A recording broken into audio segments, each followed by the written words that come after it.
Hello everybody, so Michael here and Joanna working Ray with Reactivity while on leash. So I got Barkley here through the fence acting as our distraction dog.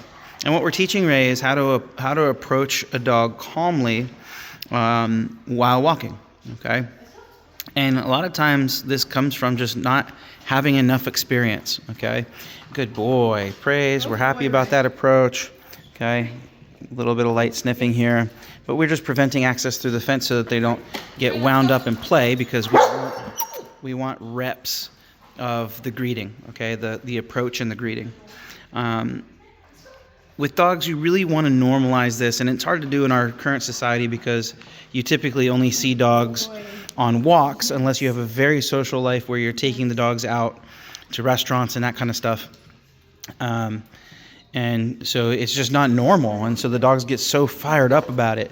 But we need to normalize it, just like, you know, them walking past this furniture here. It's not that exciting. It's there all the time. It doesn't do anything.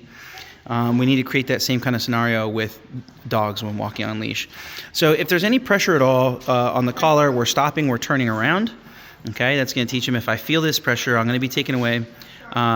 When he gets frustrated like that, which he wants to come over and sniff Barkley, so he's getting frustrated, he's mouthing the leash, we're going to tell him to stop, drop the leash. He does. We're going to praise him, and then we're going to continue moving. The ultimate reward is that he gets access to Barkley to come up and sniff and say hello.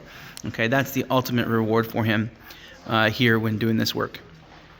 Okay, so you see again, walking straight up, let him say hello, quick little sniff, and you see he's starting to go nose down to the ground on his approach, which is wonderful. He's not going straight in hot and trying to get all fired up. Okay, we don't ever want the dog to think, especially when they're using a corrective collar, we don't ever want him to think that he's going to be punished for seeing dogs. He's not. That is not it should never be done. We should do everything we can not to use any kind of correction with the dog when they're meeting, because we don't want that association made. It's simply because he is too strong for his owners. He cannot pull them down. It's too dangerous. And we want him to respect the fact that, hey, we've put a little light pressure on this collar. You gotta respond, and you gotta move. Fantastic, doing absolutely fantastic.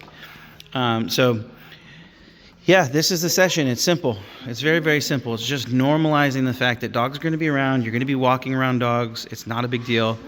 Don't get overly excited. All right. Thank you so much for tuning in with us. We'll see you guys on the next one.